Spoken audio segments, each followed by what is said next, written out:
Ушул комиссиянын мөөнөтүн 3 айга узартып бергиле. 30 сентябрда кайра жогорку кеңешке ушундай эле отчет менен чыгалы. Канча экономикалык ущерб келди Кыргызстанга, канча экологиялык ущерб келди, кайсы эшматпы, ташматпы же канадалык ишкерби камалды, кимиси канча суммадагы акчаны кусту. Ушундай деп атабыз да. Садыр Нуркожоевич, сизге конкреттүү 2 суроом бар. Буга чейин депутаттык 2 комиссияга мен катышып, кийин жиркенип чыгып кеткенмин. Сиз колуңузду жүрөк коюп туруп ант бериңизчи, ушу комиссияны аягына чейин чыгарасызбы? Мен сизге абдан ишенгендиктен айтып атам да, Садык. Эгерде Карганбек Садыкович, эгерде токтом кабыл алып берип, бут тозбостон жардам берсеңиздер, мен аягына чейин чыгарам, мына жүрөккө коюп туруп колумду айтайын. Эгерде мен бир зыян келтире турган болсом, керек болсо атып да койсоңор болот. Мен распискада жазып берем керек болсо. Мен аягына чейин чыгарам деп турам. Эгерде силер колдосоңуздар. Садыке Азамат, мен ошон үчүн сизге эртең менен кирип сөзүңүздү угайын деп анан стенограмма үчүн берип атам да. Мына сиз айттыңыз 117 килограммдан күнүнө топтоп аткан алтынды колуңуз менен кармап көрүп, анан атайын ошо бизге көрсөттүңүз. Бул чындыкта туурабы? Туура. Мен эсептеп көрдүм. Эгерде 117 килограммдан алтын күнүнө куюлуп аткан болсо, бул деген 1.377.580 унция болот да. Анан лондонский биржа менен среднем 1500-төн эсептегенде 2 миллиарда доллара день. Жо, андай эмес. 2 миллиард эмес, миллион болот да, ошондо 100 килограмм алтын. Жок, мен 1 жылдыгын айтып атам. 1 жылдыгын айтып атасыз. 1 жылдыгын айтып атам. 365 күнгө көбөйтүп туруп айтып атам. Эме элдин кулагына күмүш сырга деп атам да келечекке.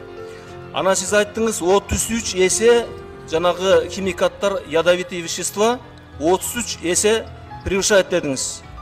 Бул туурабы? Туура. Булардын экологиялык паспорту боюнча 180 мышыяк жана менин касиеттүү нарынын көздөй агып аткан суунун баарында мышыяк 22 эсе көп дедиңиз. Туурабы? Туура, бул Казакстандан келген результат. Топурактын составында, топурактын. А сууда 2 эсе, 3 эсе, 8 эсеге чейин көп. 5-күнгө узартабыз деп чечим кабыл алганбыз, урматтуу депутаттар. Дош бергенбиз, танапиз. Жума күнү жолугабыз.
Çoğu birgeleşip, bаарыбыз oturup çeçip, buğa bar gerek bolsa ошол Kumtör'dögü direktorlar kеңешинде биздин өкүлдөр бар Кыргыз тарабынан дайындалган. Ошолорду кошо чакырып, алардын да жообун угуп, мындай бир объективдүү анан эртең күнү натыйжа бере турган иш кылалы, шашып эле эптеп баягы эшик тоскон 40 киши эшик тосса да ошолордун алдына отчет бере коелу. Ошон үчүн мындай чуручу салаардан мурда биз ойлонуп иш кылалы деген сунуштамын. Жумуш убактыбыз аз эле калды.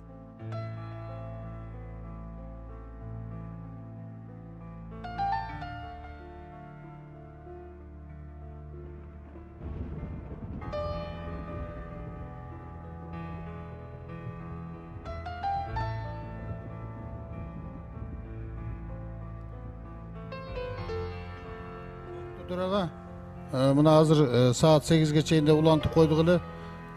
Artta mına alıstan gelgen adamlar aytып biz 5. günge çeyin бүтүп oturabız bu demiş. Oşon üçin uşul bütkөнгө çeyinde ulantып koyboydu. Bular Gölden beri gelişip, Жетөбүз rayonundan gelişken, Balıkçıdan gelişken, Narından gelişiptir. Hem bulardı misal üçün kayra 5-nji günkü gelgile dep atabız da. Ошон үчүн бүгүн эле ушуну бүтүргөнчө иштеп коюуну сунуш кылам. Сунуш кылганда фракциянын лидерлери. Урматтуу төрага, менде фракциянын лидери катары сунуш бар. Бүгүн бүткөнгө чейин карап, чечимди кабыл алып, токтомду. Оперативно ишке киришпесек, эртең эч убакта Кыргызстанга пайда алып келе албай калабыз. Контролго ала албай калабыз. Балким эртең бардыгы жок болуп, баякы кетсе, кумтөр токтоп калышы мүмкүн. Анда биз парламент күнөөлүү болуп калабыз. Мен ачык эле айтып коеюн. Мына башталганда жана айттым, башчысы качып кетти. 11-inde жанагы Стефанс качып кетти. Бүгүн түнү же эртең калгандары качат. Буларды камаш керек четинен. За то, что ушундай экологический катастрофа алып келген үчүн. 3-нчү микрофон. Бешилип коесуз. Урматтуу Максат Эсенович, туура биз бүгүн эле бүтүрөлү деген эле ой, бирок талкууга 60 киши жазылыптыр. 60 белки 83. Дагы 60 суроо бере тургандар бар. 120 киши. 120 киши 2 мүнөттөн эле болгондо 240. 240 деген бул 4 саат, 5 саат болот. Анан кийин жоопко дагы убакыт керек. Анан 12-ге чейин отуруп, 12-ге чейин бүтпөй кала турган болсо, анда 12-ге чейин отуруп эмне кереги бар деп атам да. Биз оор басырыктуу өтө кылдат мамиле менен кылбасак, эл аралык коомчулук турат. Алдыда туристтик сезон турат. Ошондуктан bir gün, 2 günde kızılgandılık kılbay, büt bardığın толук, тең салмактуу иликтеп туруп, чечим кабыл алышыбыз керек. Президенттин ою билем. Бул кумтер боюнча Кыргызстаныбыздын кызыкчылыгын колдогон профессионалдуу, жоопкерчиликтүү чечим кабыл алып, чечим коюш керек деген, чекит коюш керек деген. Ошондуктан урматтуу биздин Көлдүк, Нарындык, алыстан келген туугандар, биз дагы оор басырыктуу болуп, бул маселени мынакей парламент менен өкмөт, президент биргелешип туруп, чекит коебуз. 5-нчи күнү улантып, ага чейин дагы ой пикир, иликтөөлөр, изилдөөлөр болот. 5-нчи күнү улантып, чекит коюшубуз керек. Анан мүмкүнчүлүгүңүздөр болбогондор кете берсеңиздер, телевидение, массалык маалымат каражаттары аркылуу толук маалымат берилет, толук тааныш болобуз да, болуп аткан процесстерге коомчулуктун көзөмөлү ар дайым болот. Чоң рахмат. 2-нчи микрофон. Урматтуу депутаттар, мен дагы жогоруда коллегамдын сөзүнө кошулайын деп турам. Анткени себеби ансы деле 800 беттик материалды биз бир күндө окуганга аргас болдук.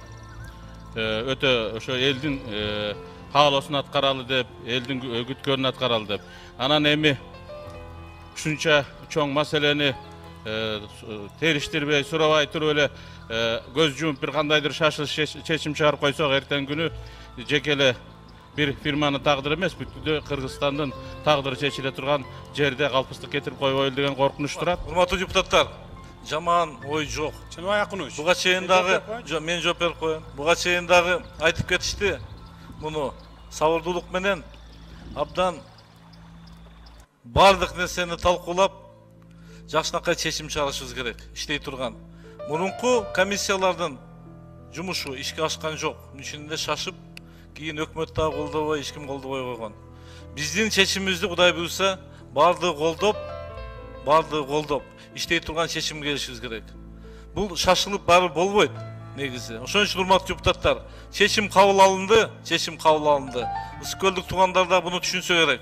Буну жакшынакай чечим келебиз десек, 5-күнгө кечке талкуулайбыз дагы жакшынакай чечим менен анан жөнөтөбүз. Чечим кабыл алынды болбойт. Сөз Абдуллатип Маматасанович Рыжевалиевде.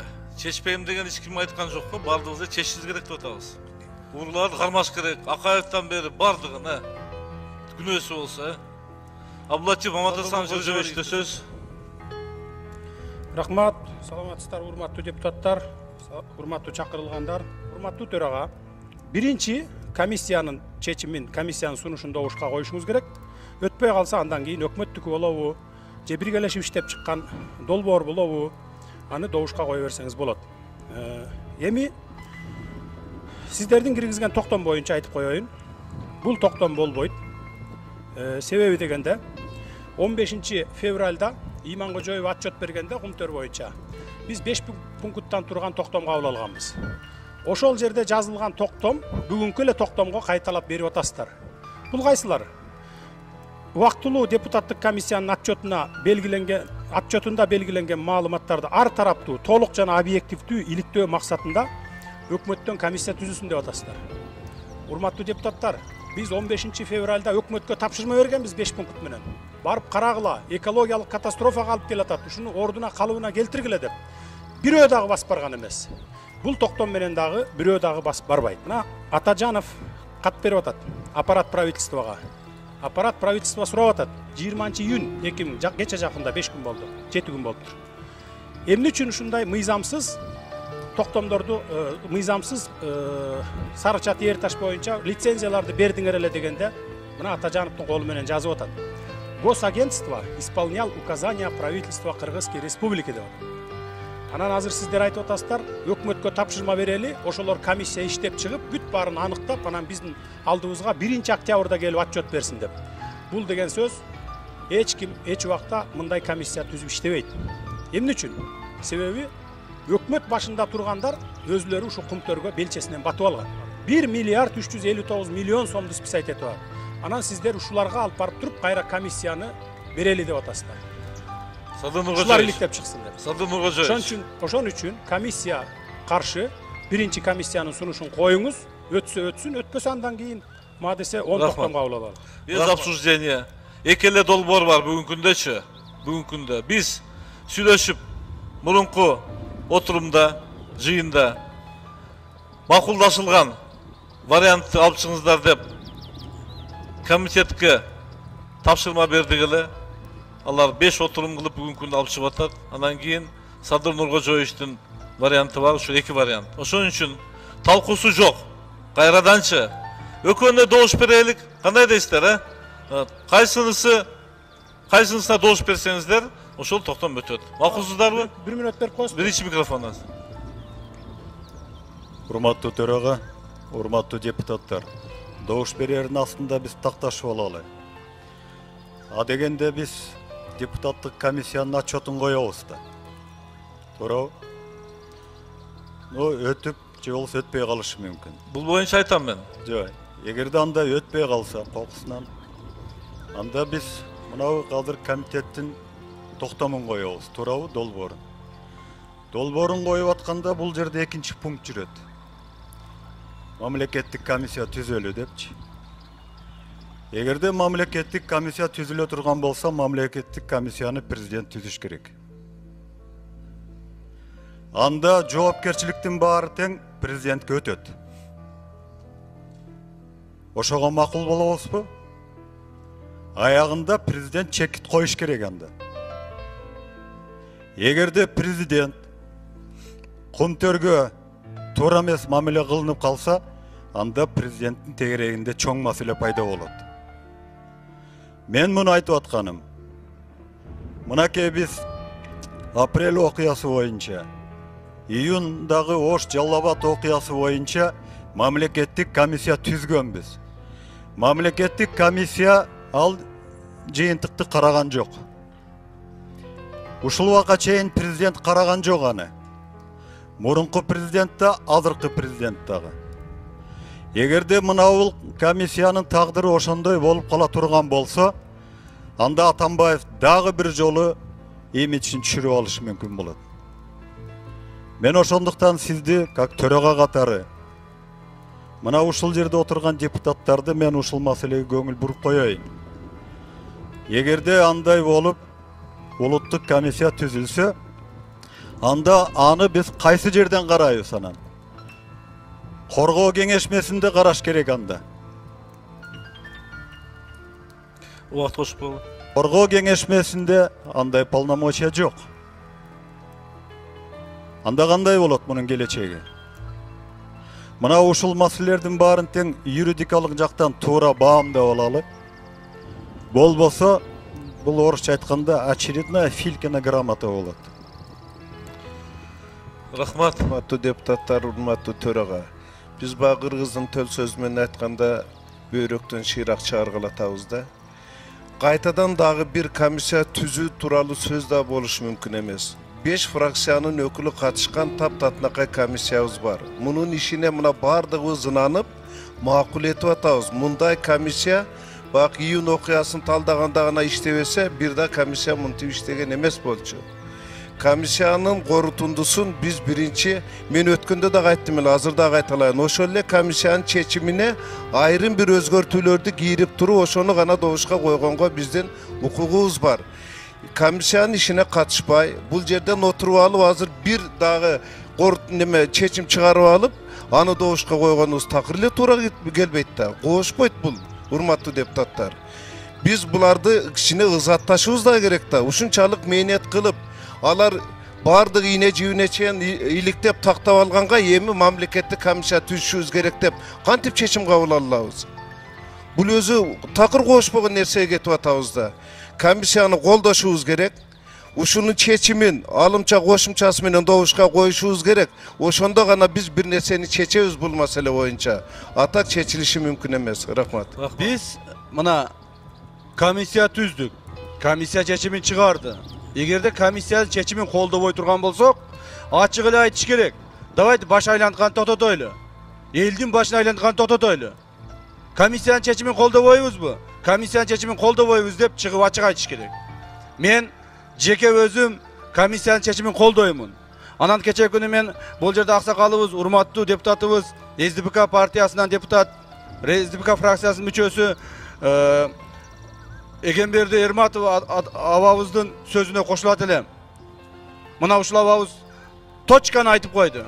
Köp nerseni aytkan jok, toçkanı gana aytты. Uşul işti, körbösöңөр, kör bolobuz balдар dep aytты.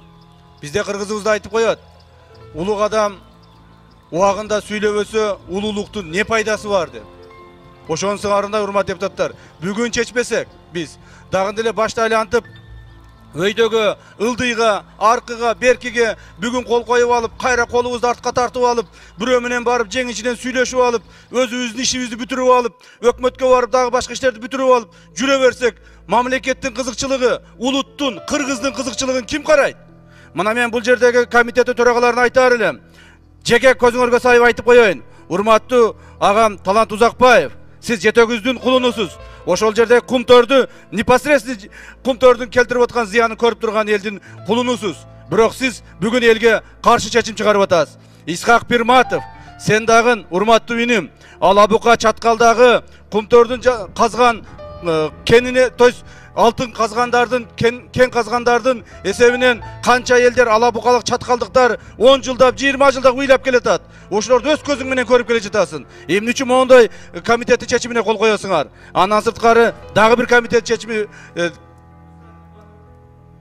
Камшыбай Кыдыршаевич, ал өздөрүнүн ичинде коёбу, алар өздөрүнүн пикири, ана сиз давление кылбаңыз да бул жердечи. Өздөрүнүн жумушу да. Бул комиссиянын жыйынтыгына абдан элдин баары көңүлүн коюп карап турат.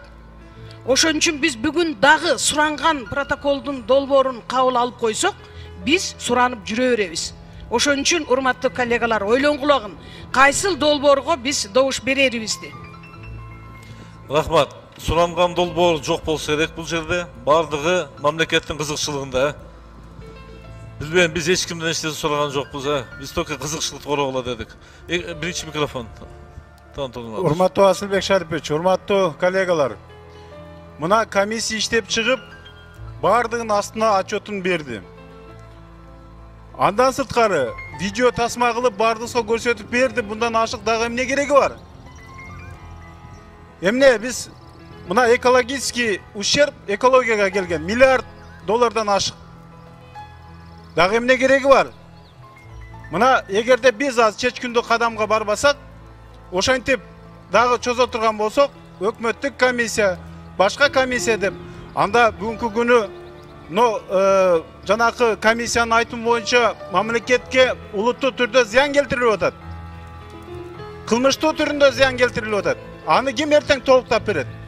Комиссия түзүп нары бери болгонча булар чыгып кетет. Эртең качып кетпейт деп ким гарантия берет? Ошондуктан урматтуу коллегалар, эгерде чынында акыйкатка жетебиз, шун чечкүндү чечим кабыл алабыз десек, анда комиссиянын токтомун колдоп бериш керек. Чечкүндүү кадамдарга бармай сайын бул нерсени чекит кое албайбыз. Ошондуктан колдоп бериңиздерди суранам. Урматтуу депутаттар, талкуу бүттү. Ачыгын айтайлык. Башка сөз эч кимге берилбейт. сөздү бардыгы сүйлөдү, айта турган айтты, чечим кабыл алайлык. 2 урматтуу Канат Кыйканович, уже дош берүүгө өтөбүз азырчы. 2 вариант бар, 2 долбоор бар. 2 долбоор токтомдун. Биринчиси Садыр Нуркожоевич Жапаров даярдаган. Экинчиси 3 комитет жыйынтыктап бардык дебейин 4 фракциянын пикирин бардык ошо даярдалган долбоорлорду эске алып туруп макулдашылган долбоорду чыгарган. 2 долбоор. Мен биринчисин азыр дош коём. Биринчиси Садыр Нуркожоевич Жапаровдун варианты долбоору. Урматтуу депутаттар, комиссиянын Садыр Нуркожоевич даярдаган долбоорду кумтор боюнча дош коём, дош бериңиздер. Садыр Нуркожоевич даярдаган долбоор. Макул 35, каршы 45, өткөн жок, бардыгы 80. Эми экинчи долбоорду дош коём. Üçüncü mikrofon. Эме, капстан тиги за возвал, мен против болчумун. Стенограмма түшүндүк, жазып коебуз. Бир дош, каршы. Урматтуу депутаттар, экинчи комитеттер тарабынан даярдалган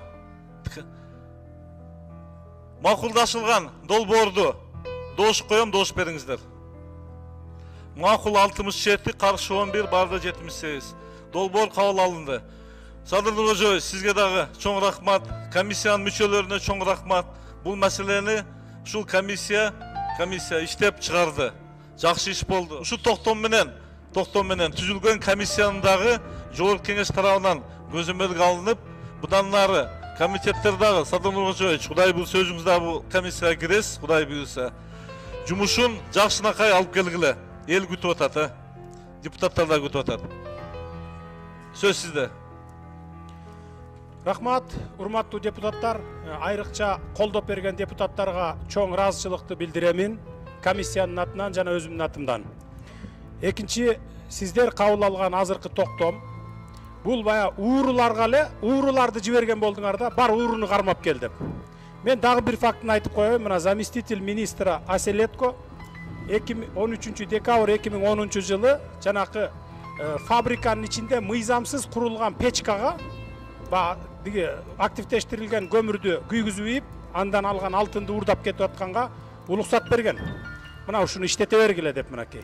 Анан ушундай министрлер, зам министрлер контрабанданын уурдап аткандын башында турганда силер ошолорго тапшырма бердиңер да. То есть ууруларды кармап келеле деп ууруларды жиберип атасыңар. Чоң рахмат. Мен бул комиссияга баш тартам, кирбеймин. Урматтуу төрага, мындан ары ишиңерди кыла бергиле. Эгерде комиссия жардам сурап келип, кимге кандай документтер бар болсо, бар экенин сураса, биз бергенге даярбыз. Рахмат. Жардам бериңиз. Бул Кыргызстан үчүн, эл үчүн керек. Андан комиссияңыздагы бардыңыздар, депутаттар, бирок ууруларды кармап кел дегенге бул кошула албасам дагы, бирок көзөмөл кылабыз.